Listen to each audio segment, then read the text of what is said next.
Hidup TV mempersembahkan Oase Rohani Katolik yang dibawakan oleh para imam Keuskupan Agung Jakarta. Selamat menyaksikan. Saudara-saudari yang terkasih, mari kita buka dengan doa.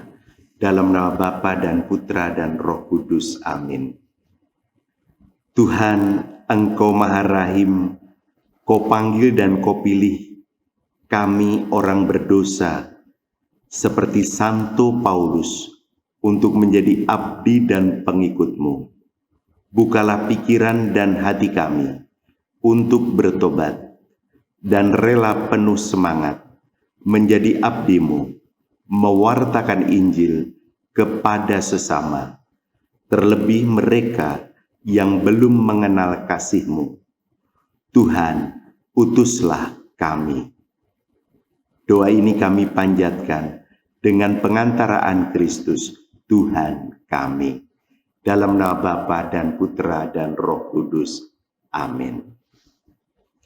Saudara-saudari yang terkasih, hari ini Senin 25 Januari adalah pesta bertobatnya Santo Paulus Rasul. Bacaan pertama dari Kisah Para Rasul bab 22 ayat 3 sampai 16, dan saya akan membacakan bacaan Injil. Haleluya, haleluya, haleluya. Haleluya, haleluya, haleluya. Bukan kamu yang memilih aku, tetapi akulah yang memilih kamu. Aku telah menetapkan kamu, supaya kamu pergi dan menghasilkan buah, dan buahmu itu tetap. Haleluya, haleluya, haleluya. Tuhan sertamu dan sertamu juga. Inilah Injil Yesus Kristus menurut Markus. Dimuliakanlah Tuhan. Markus bab 16 ayat 15 sampai dengan 18. Sekali peristiwa Yesus yang bangkit dari antara orang mati menampakkan diri kepada ke-11 murid dan berkata kepada mereka, "Pergilah ke seluruh dunia, beritakanlah Injil kepada segala makhluk. Siapa yang percaya akan dibaptis, akan diselamatkan. Tetapi siapa yang tidak percaya akan dihukum. Tanda-tanda ini akan menyertai orang-orang yang percaya. Mereka akan mengusir setan-setan demi namaku. Mereka akan berbicara dalam bahasa-bahasa yang baru bagi mereka. Mereka akan memegang ular, dan sekalipun minum racun maut, mereka tidak akan mendapat celaka. Mereka akan meletakkan tangannya atas orang sakit, dan orang itu akan sembuh." Demikianlah Injil Tuhan. Terpujilah Kristus.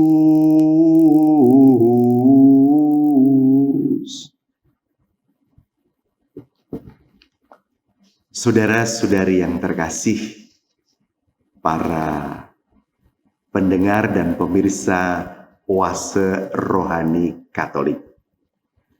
Hari ini 25 Januari adalah pesta bertobatnya Santo Paulus Rasul. Dan Gereja Universal mengadakan Pekan Doa Sedunia dari tanggal 18 Januari sampai tanggal 25 Januari. Dan ini berarti penutupan pekan doa seluruh dunia. Berdoa untuk persatuan gereja-gereja di seluruh dunia. Menarik, pada saat pesta bertobatnya Santo Paulus, kita mendapatkan dua bacaan. Bacaan pertama dari Kisah Para Rasul bab 22 ayat 3-16. Ini adalah kisah pertobatan Santo Paulus, dan bacaan Injil dari Markus bab 16 ayat 15-18. Ini adalah tugas perutusan kita semua sebagai pengikut Yesus untuk mewartakan Injil. Pada bagian pertama saya ingin sedikit mengupas tentang bacaan pertama. Rasul Paulus dulu bernama Saulus. Ini orang Tarsus. Ya, sekitar kalau sekarang ini di negara Turki sana. Dan yang menarik, Saulus ini dulu adalah orang yang suka mengejar, menganiaya, menghukum, bahkan membunuh para pengikut Yesus.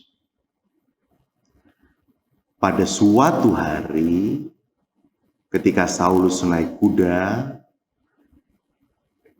menuju Damsyik, di tengah jalan matahari begitu terang cahayanya sampai menyilaukan mata Saulus. Saulus jatuh dari kuda dan Saulus menjadi buta atau tidak melihat.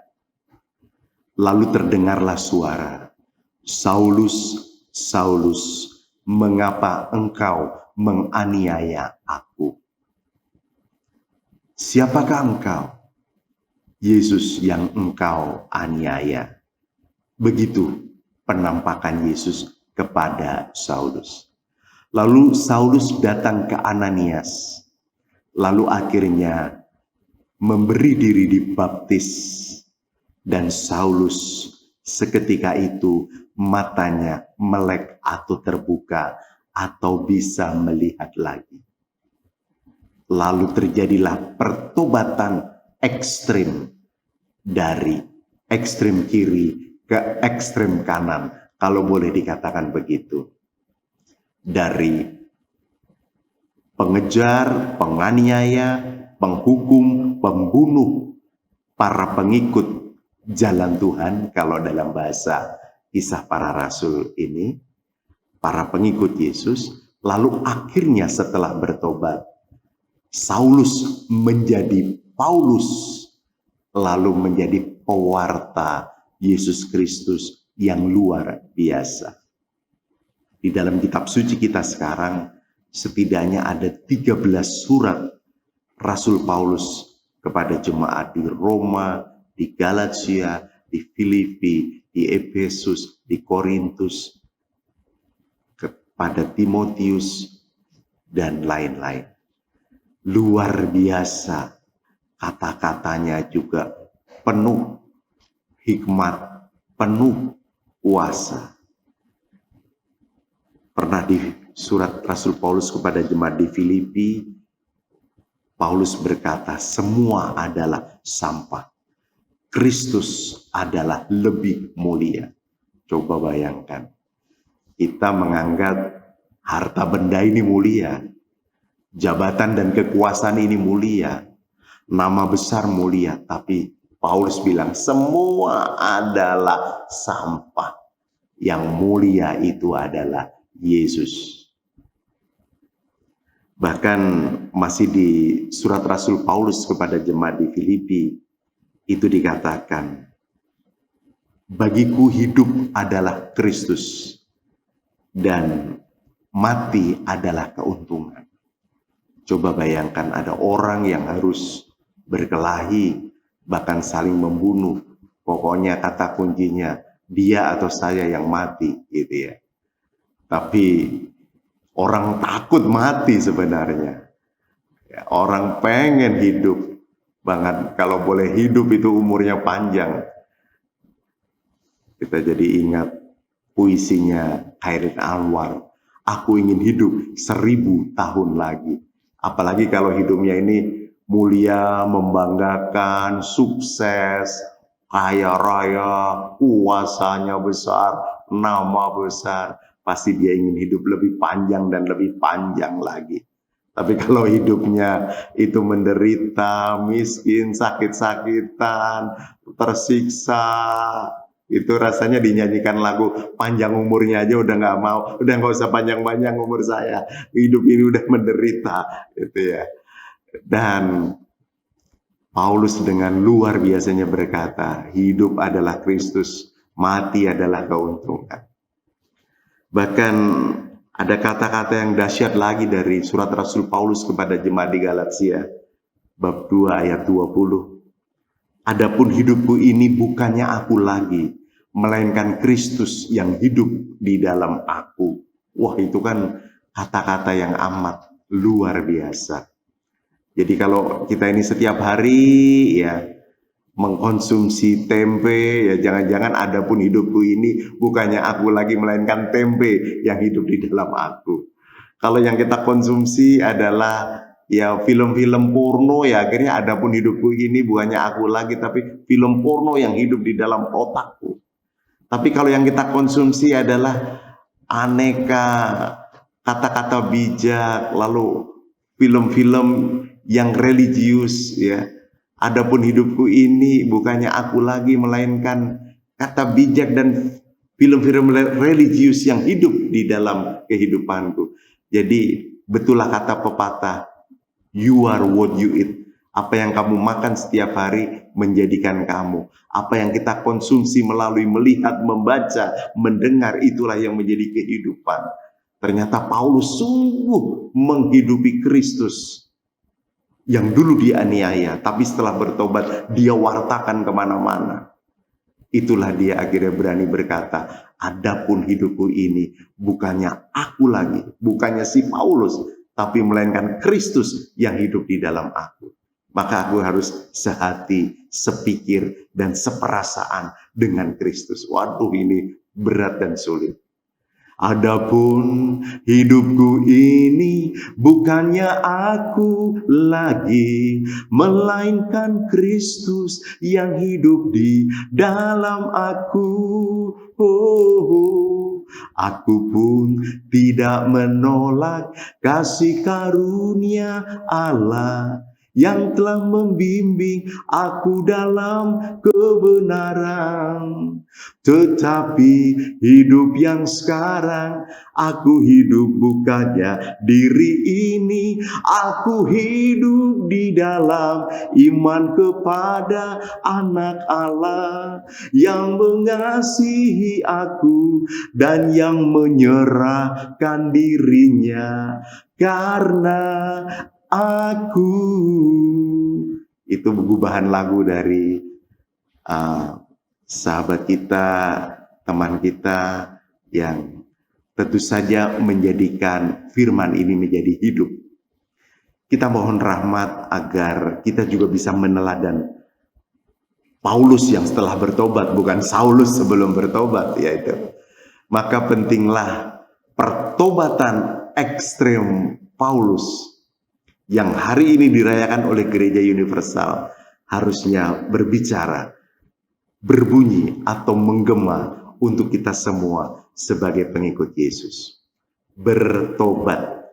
Jadi kalau ada yang merasa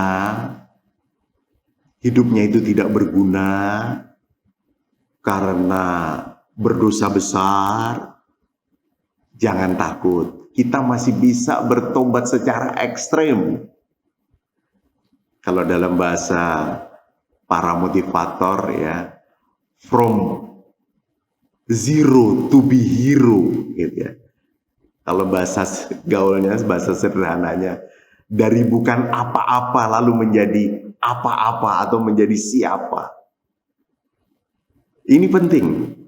Jadi walaupun kita mungkin punya banyak kelemahan, walaupun kita mungkin banyak kesalahan, walaupun kita jatuh dan jatuh lagi, walaupun dosa kita merasa banyak dan besar, jangan takut. Santo Paulus pun dulu demikian. Bukan hanya mengejar tapi menganiaya, bukan hanya menganiaya tapi menghukum, bukan hanya menghukum tetapi membunuh para pengikut Kristus. Lalu ekstrem setelah bertobat adalah menjadi pewarta Kristus yang luar biasa. Jadi kalau calon imam itu ketika studi teologi, studi kitab suci, pasti dia akan bertemu dengan tokoh yang namanya Santo Paulus ini. Karena pewartaan yang luar biasa. Bertobat. Apa arti bertobat? Bertobat itu berarti berbalik kepada Tuhan. Bertobat itu berarti mengarahkan diri kepada Tuhan. Bahkan mengarahkan hati. Kalau dalam bahasa Yunani disebut metanoia. Metanoia itu artinya perubahan sikap hati. Jadi orang bertobat itu nggak cukup hanya sadar bahwa dirinya berdosa. Semuanya tentu berdosa. Sadar saja tidak cukup. Bukankah ketika kita merayakan Ekaristi pada bagian ritus tobat itu ada saya berdosa, saya berdosa, saya sungguh berdosa. Mea culpa, mea maxima culpa. Itu belum cukup disebut bertobat, menyadari kedosaan. Tapi harus one step ahead, satu langkah lagi, harus menyesali dosa-dosa. Menyesal itu macam-macam. Ada yang pakai nangis, iya deh gua nyesel. Ada yang pakai gebuk-gebuk bantal, aku nyesel. Ada yang jedotin pala ke tembok, aku nyesel. Nggak penting itu semua. Bahkan ada yang janji bikin pernyataan, aku janji menyesal tidak akan berbuat itu lagi atau melanggar itu lagi. Maaf, sampai kepada tahap kedua itu juga belum disebut bertobat. Disebut bertobat itu kalau sudah berubah. Berubah. Kalau perlu berubahnya ekstrim seperti Santo Paulus. Dari yang tadinya itu malas banget, jadi rajin banget. Yang tadinya itu pelit banget, jadi murah hati. Yang tadinya itu emosian, gampang marah-marah, nadanya tinggi, kebun binatang keluar, lalu jadi lemah lembut. Yang tadinya pokoknya mati-matian, aku nggak bakal memaafkan dia, aku nggak bakal ngampuni dia. Sakit hatiku udah numpuk, jadi benci-benciku udah numpuk, rasanya jadi ingin balas dendam. Lalu akhirnya berubah menjadi mau memaafkan dan mengampuni. Bahkan mengampuni berkali-kali, bukan 7 kali, tapi 70 kali 7 kali, yang artinya tak terbatas. Wah, ini kan perubahan ekstrim. Perubahan inilah yang disebut dengan pertobatan atau bertobat. Ingat loh, berubah itu nggak mudah loh. Dari ngerokok 1 bungkus 1 hari, lalu menjadi nggak merokok sama sekali. Itu mulutnya asem katanya. Jadi perubahan itu tidak mudah.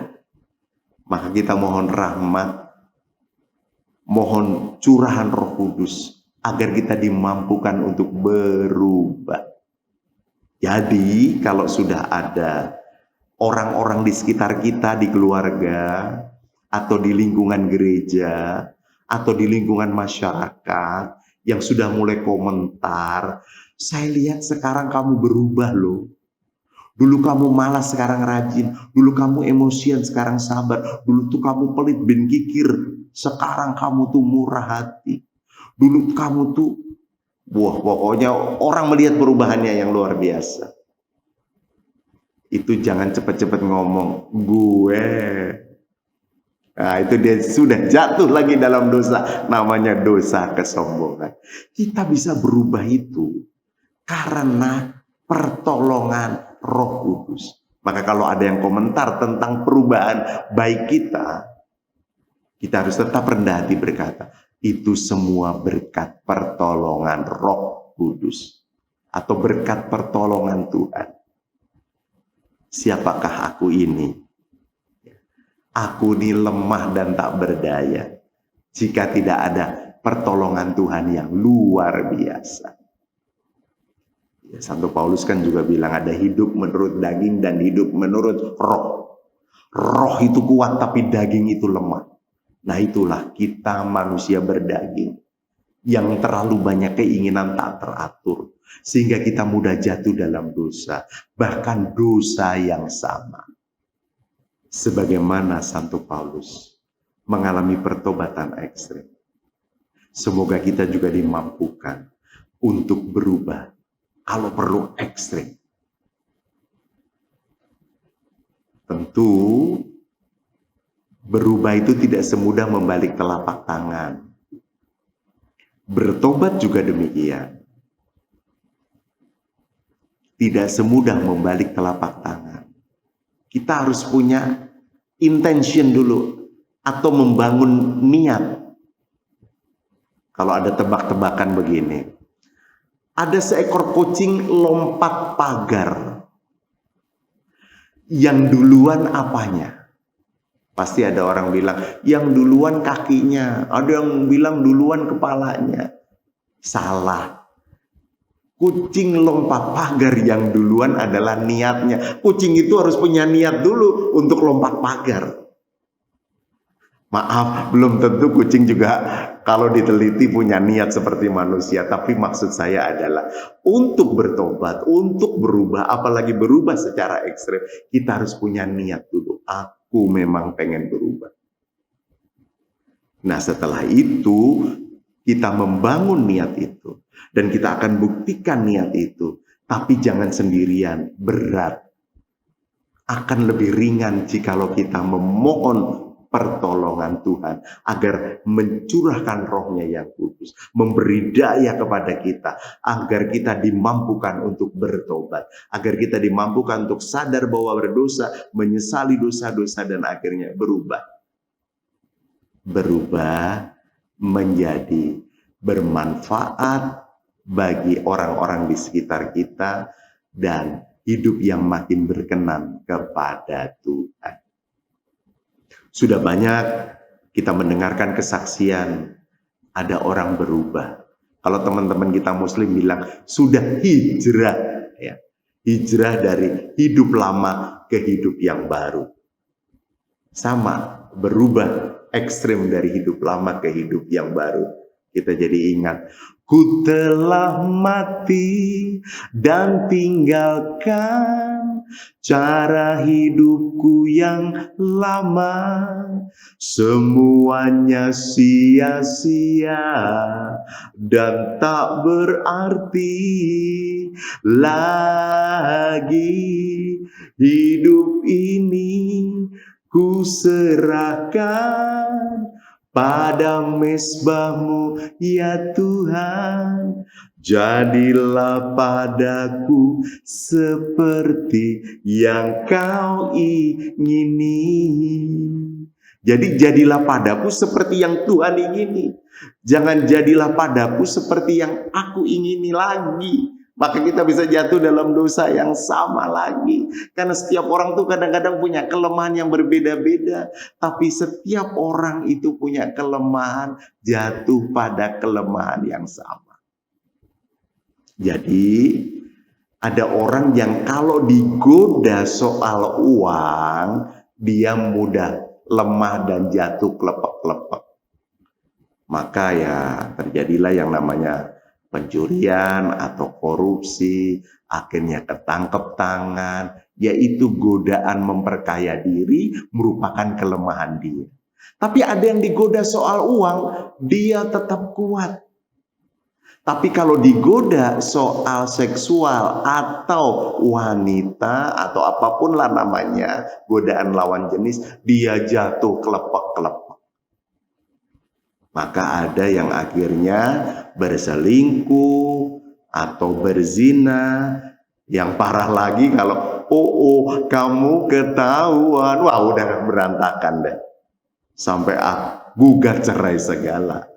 Ada yang digoda uang, kuat. Digoda soal seksualitas atau lawan jenis, dia kuat. Tapi begitu digoda tentang popularitas atau kekuasaan, dia jatuh kelepek-kelepek. Ya maka ada memang banyak orang yang menghalalkan segala cara untuk sampai bisa berkuasa. Ya, sampai menebarkan hoax, sampai menebarkan ujaran kebencian dari lawan politiknya supaya dia berkuasa. Atau demi menang untuk sesuatu sehingga dia bisa populer. Wah, semuanya dipertaruhkan demi popularitas.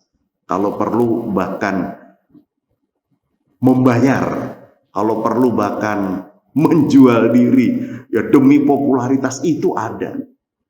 Nah, kita mohon rahmat agar kita tidak mudah jatuh dalam kelemahan godaan yang sama. Ingat, Yesus saja digoda di atas bukit setelah dia puasa 40 hari, 40 malam. Dan godaannya juga sama. 3, rubahlah batu jadi roti karena lagi lapar. Ya tahu? Kemudian seluruh dunia dengan segala isinya untuk engkau asal engkau bisa menyembah aku. Lalu terjunkanlah dirimu dari bait Allah, maka malaikat akan menatang engkau dan kakimu tidak terantuk pada batu. Lalu akhirnya Yesus dengan tegas, jangan mencobai, pergi. Maka setan itu memang tugasnya menggoda supaya kita jatuh dalam dosa. Tapi ketika godaan itu datang, kita harus mengusirnya dengan tegas. Dengan tegasnya jangan mengusir sendiri. Kalau mengusir sendiri, setannya akan bilang, siapa elu? Lebih parah lagi, sesama setan dilarang saling mendahului. Maka kalau mengusir setan dengan tegas harus dalam nama Yesus, Putra Allah yang hidup, pergi. Atau kalau orang Jawa, minggat. Supaya setan yang ngacir dalam nama Yesus. Kenapa dalam nama Yesus? Karena Yesus telah berpengalaman mengusir setan, termasuk penghulu setan, termasuk yang namanya legion atau setan yang jumlahnya rombongan. Sebagaimana Saulus telah bertobat secara ekstrim menjadi Paulus dan akhirnya menjadi pewarta Kristus yang luar biasa. Semoga kita juga dimampukan bertobat dengan bantuan Roh Kudus, berubah menjadi lebih baik, hidup yang bermanfaat bagi sesama dan berkenan kepada Tuhan. Amin. Hidup TV mempersembahkan Oase Rohani Katolik yang dibawakan oleh para imam Keuskupan Agung Jakarta. Selamat menyaksikan. Saudara-saudari yang terkasih, di bagian kedua ini saya ingin melanjutkan renungan dari Injil Markus bab 16 ayat 15 sampai dengan 18. Ya, kalau boleh sedikit meringkas apa yang saya jelaskan dari bacaan pertama, Kisah Para Rasul bab 22 ayat 3 sampai 16 tentang pertobatan. Saulus menjadi Paulus. Jadi intinya Saulus mengalami penampakan Yesus di perjalanan, jatuh dari kudanya, lalu matanya buta oleh sinar matahari, lalu dia datang ke Ananias, lalu akhirnya dibaptis, matanya bisa melihat.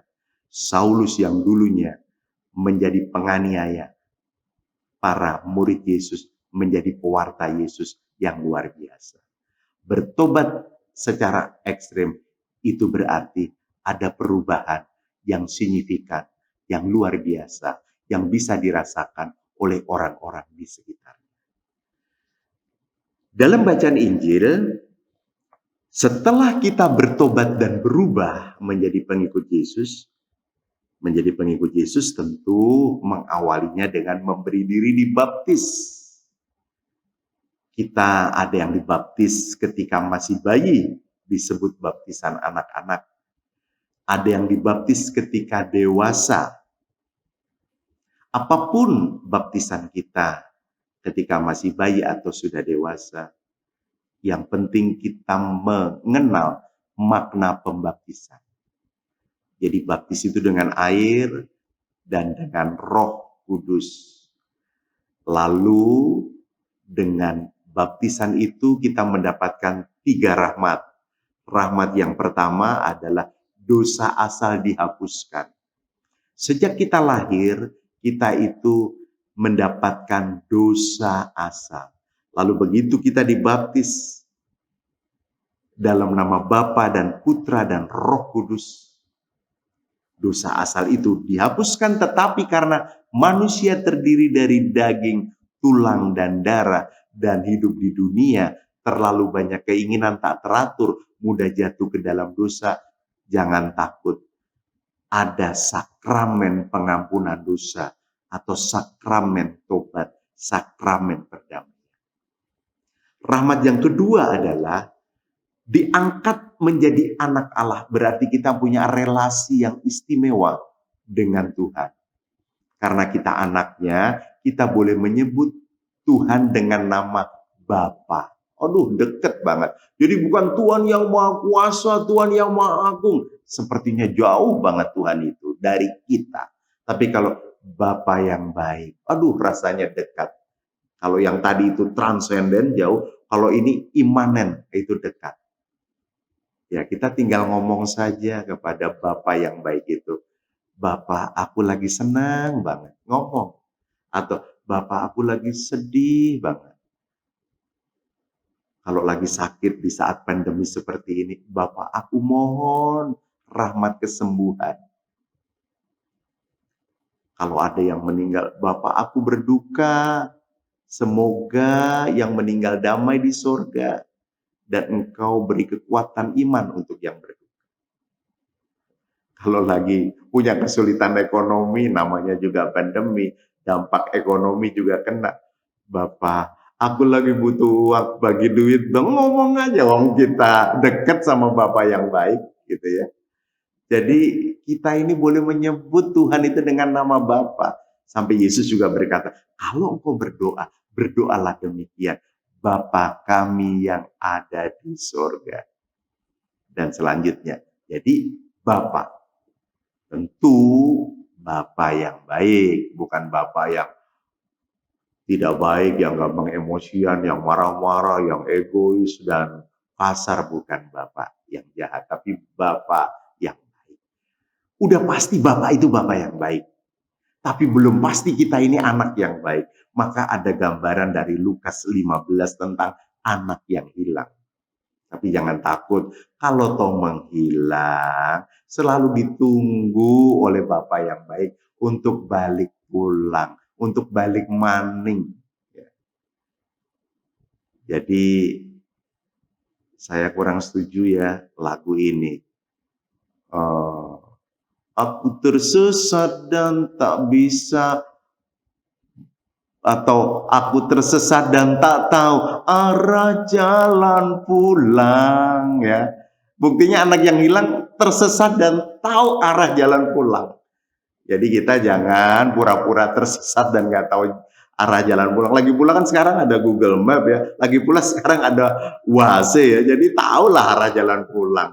Jadi jangan malu-malu lah untuk pulang. Kalau kita udah lama jadi anak yang hilang dari keluarga atau anak yang hilang dari sebuah paroki gereja atau anak yang hilang dari tempat kita bekerja, sekolah, kuliah, ayo balik maning ya.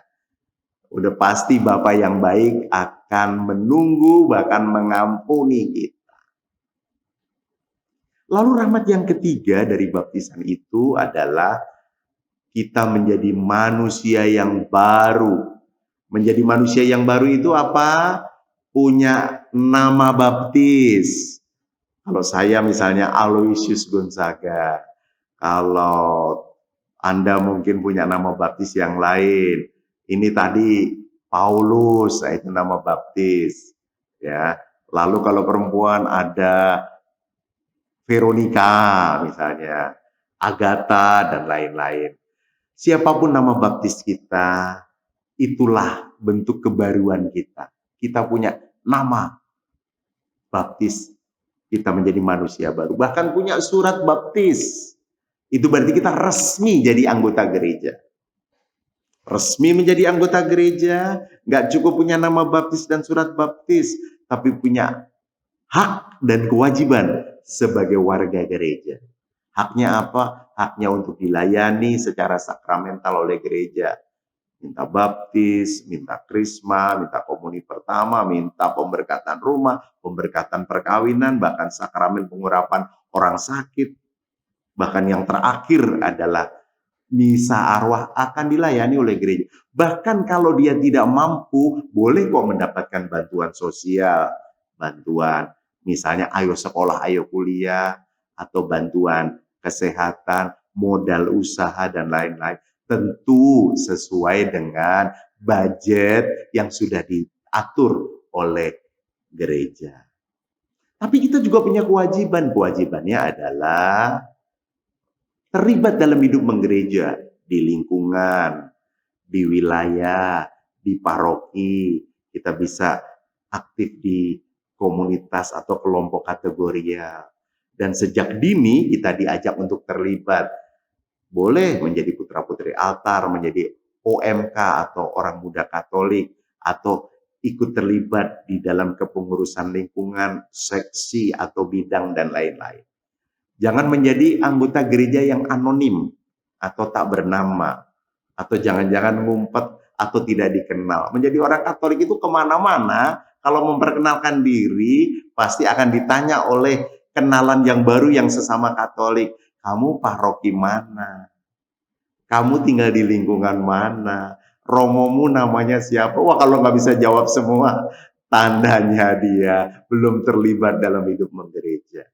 Dan tentu saja bacaan Injil hari ini yang kita dengar, kita diajak untuk pergilah ke seluruh dunia, beritakanlah Injil kepada segala makhluk. Nah, ini juga bagian dari keterlibatan, mewartakan Injil kepada segala makhluk. Bukankah ketika kita merayakan Ekaristi, pada bagian penutup setelah berkat penutup oleh imam, imam berkata, marilah pergi, kita diutus. Lalu kita menjawab, amin. Artinya apa? Setuju. Pergilah dan sebarkanlah kabar sukacitaku, sampai akhir zaman aku sertamu. Jadi kita diminta untuk setelah Ekaristi, itu untuk pergi mewartakan damai sejahtera, eirene atau shalom, kepada keluarga, kepada lingkungan gereja, lingkungan masyarakat, kepada orang-orang yang kita jumpai, dan dimanapun kita berada. Bukan, marilah pergi kita diutus, amin, langsung pergi ke mall, pergi ke tukang bakmi, tukang bakpao. Ya, tetapi itu dulu. Kalau hari gini, zaman pandemi COVID-19, pergilah kita diutus, kita langsung pergi pulang. Ya sudah, membawa damai sejahteranya di tengah keluarga. Tapi kita juga sekarang hidup dalam zaman teknologi, di mana kita bisa berkomunikasi kalau nggak bisa berkumpul atau berkerumun, kita bisa tetap mewartakan Injil.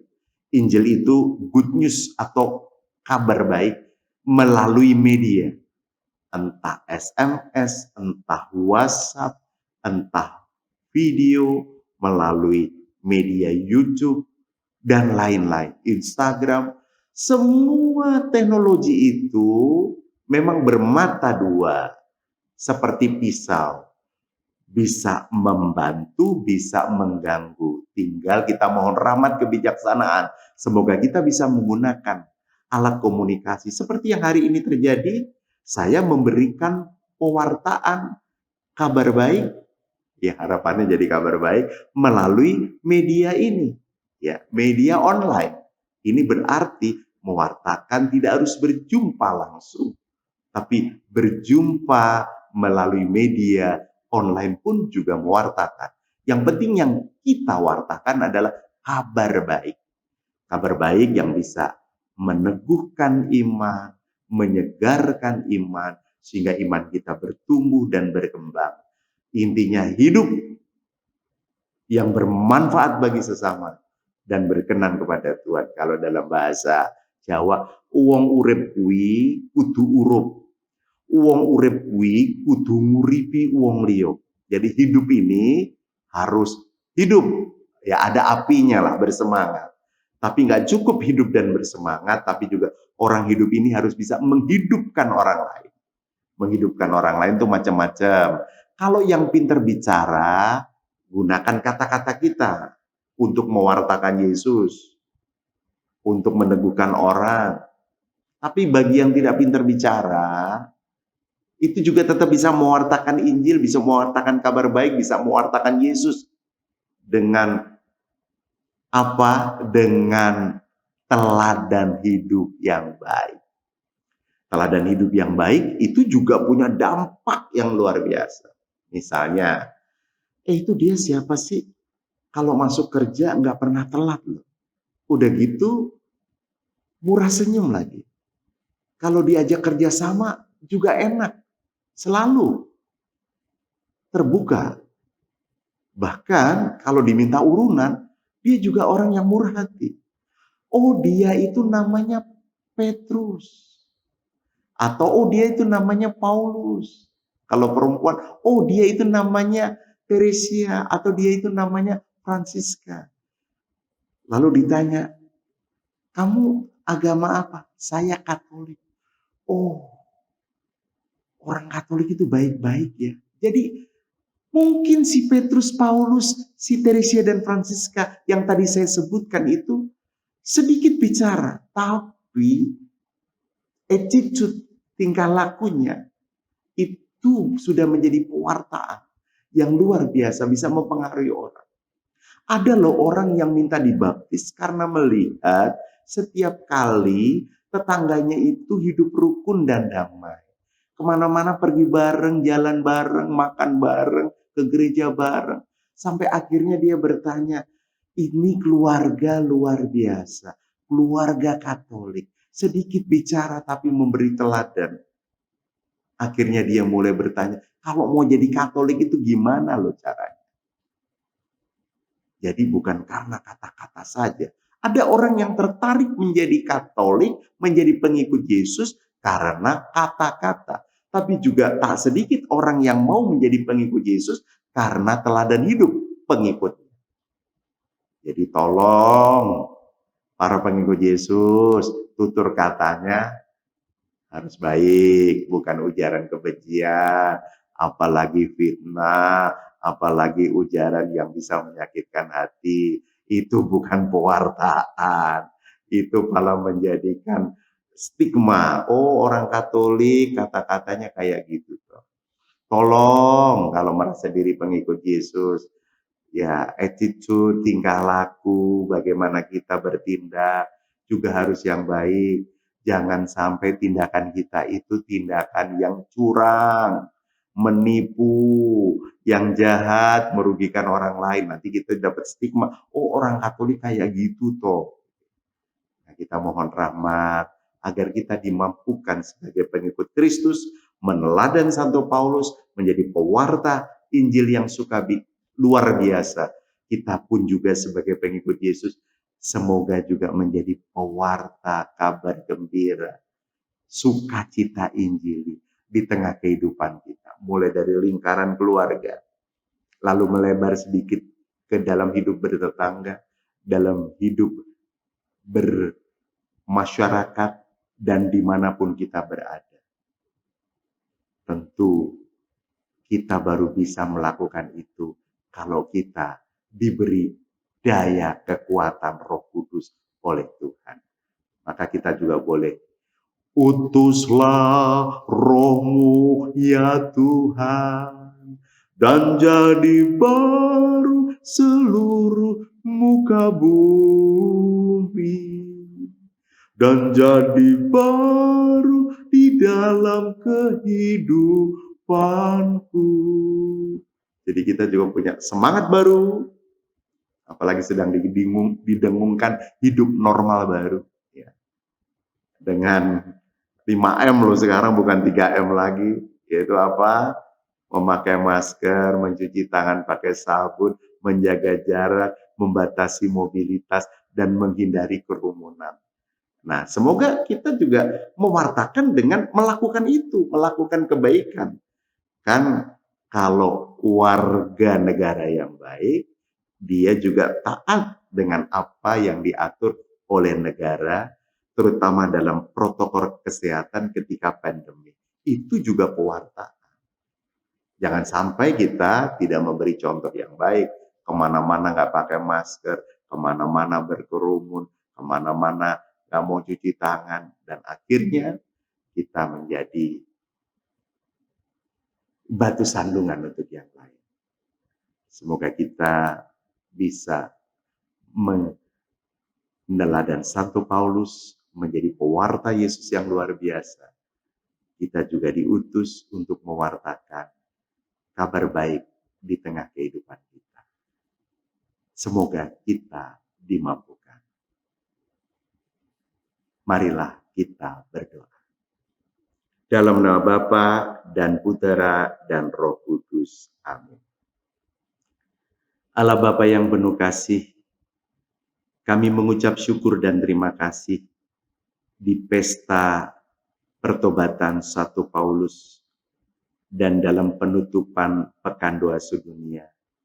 Mampukan kami untuk bertobat, berubah menjadi lebih baik, yang bermanfaat bagi sesama dan berkenan kepadamu.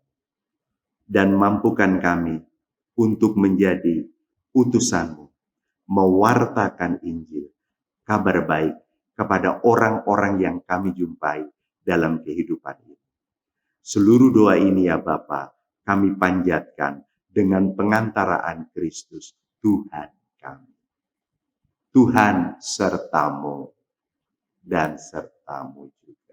Semoga kita sekalian diberkati oleh Allah yang Maha Kuasa, Bapa dan Putera dan Roh Kudus. Amin. Demikianlah oase rohani Katolik yang dibawakan oleh para imam Keuskupan Agung Jakarta. Tuhan memberkati.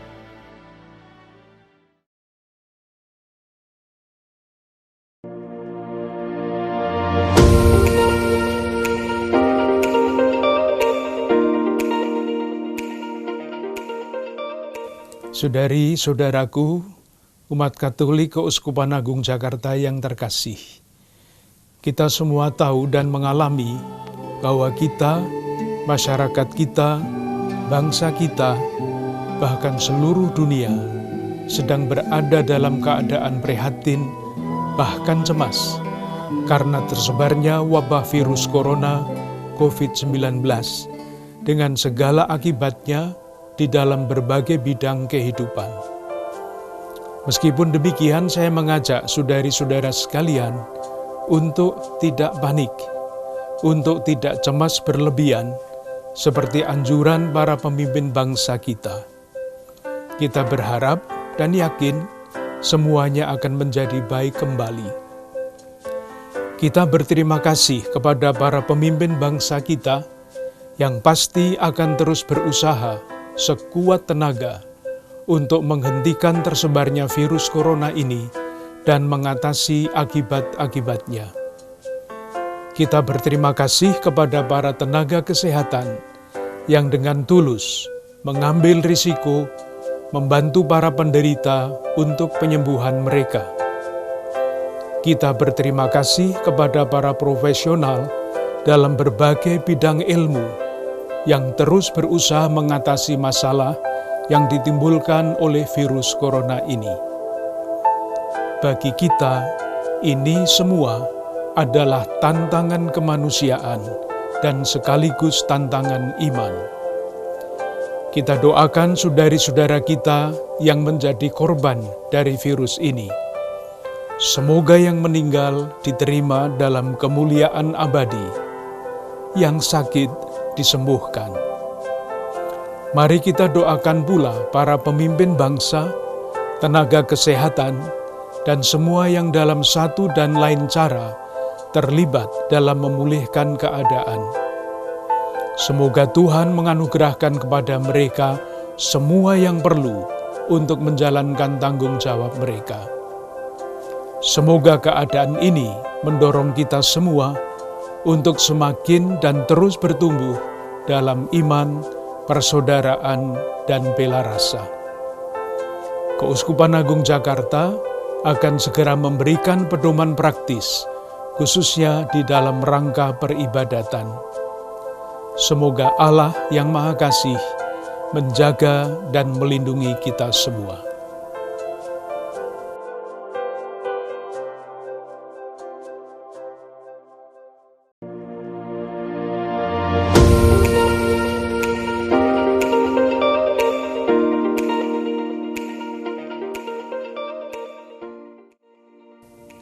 Saudari-saudara umat Keuskupan Agung Jakarta, salam damai kasih Kristus. Saya akan menyampaikan petunjuk praktis aktivitas gerejawi di Keuskupan Agung Jakarta untuk mencegah penyebaran dan penularan virus corona. Pertama, sebelum perayaan Ekaristi. 1. Jendela dan pintu gereja dibiarkan terbuka. 2. Bersihkanlah kursi dan tempat berlutut, meja altar, mik, buku dengan desinfektan. 3. Bagi umat yang berdemam tinggi dan sakit pernafasan, batuk, pilek, sakit tenggorokan, serta mereka yang merasa dapat menularkan, tetap berada di rumah dan memeriksakan diri ke dokter. 4. Sediakan dan minta umat untuk membersihkan tangan dengan hand sanitizer dan pemeriksaan suhu tubuh sebelum masuk gereja. Bagi umat yang bersuhu tubuh 37 derajat Celcius ke atas, diminta untuk kembali ke rumah dan pergi ke dokter. 5. Tidak disediakan air suci di depan gereja. 6. Menyediakan kotak kolekte di depan gereja. 7. Apabila dimungkinkan, silakan untuk melakukan penyemprotan desinfektan di dalam dan lingkungan atau kompleks gereja. Selanjutnya, perayaan Ekaristi. 1. Umat yang sehat dapat tetap mengikuti perayaan Ekaristi di gereja. Bagi yang sedang menderita demam atau sakit pernafasan, batuk pilek, sakit tenggorokan, dan mereka yang merasa dapat menularkan, diminta beribadah di rumah dengan mengikuti perayaan Ekaristi hari Minggu melalui media online. 2. Umat cukup membuat tanda salib mengarah ke tabernakel. 3. Ekaristi diselenggarakan sesingkat mungkin, antara lain dengan Ordinarium tidak dinyanyikan, lagu-lagu cukup pembuka, persembahan, dan penutup. Uang kolekte dipersembahkan di kotak-kotak pintu gereja sebelum masuk gereja dan tidak ada perarakan persembahan. Salam damai ditiadakan, penerimaan komuni hanya diperkenankan melalui tangan saja, dan berkat anak ditiadakan. Selanjutnya aktivitas pastoral. Pertama, rapat-rapat sebaiknya via online atau ditunda. Kedua, pertemuan-pertemuan di GKP atau kompleks gereja ditunda. Ketiga, paroki menyediakan bantuan sembako dan multivitamin untuk umat prasejahtera. Keempat, saat ini juga menjadi kesempatan yang baik bagi umat Keuskupan Agung Jakarta untuk berbela rasa kepada tetangga yang membutuhkan dengan memperhatikan kesehatan diri. Selanjutnya, sakramen pengampunan dosa. Mengacu pada ketentuan Kanon 961 ayat 1.2, Bapak Uskup Ignatius Kardinal Suharyo menilai adanya kebutuhan berat untuk memberikan absolusi umum kepada umat beriman selama masa Prapaskah ini. Namun absolusi umum hanya dapat diberikan sejauh tuntutan Kanon 962 terpenuhi. Ada penyelesaian atas semua dosa, sehingga masing-masing berdisposisi layak dan berniat untuk mengakukan dosa-dosa berat satu persatu pada saatnya yang tepat setelahnya. Karena itu sebelum absolusi umum diberikan, hendaknya para peniten dipersiapkan secara sungguh-sungguh melalui ibadat tobat bersama. Absolusi umum ini hendaknya tetap memberi ruang bagi umat beriman yang ingin mengaku dosa secara pribadi. Selanjutnya ada catatan khusus. Pertama, petunjuk praktis ini akan selalu disesuaikan dengan situasi dan kondisi terbaru. Yang kedua, silakan Dewan Paroki Harian menyesuaikan petunjuk ini dengan kondisi dan situasi tempat atau paroki masing-masing. Saudara-saudari terkasih, marilah hidup sehat dan bersih. Kita berdoa agar wabah corona cepat berlalu. Tuhan memberkati.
Ku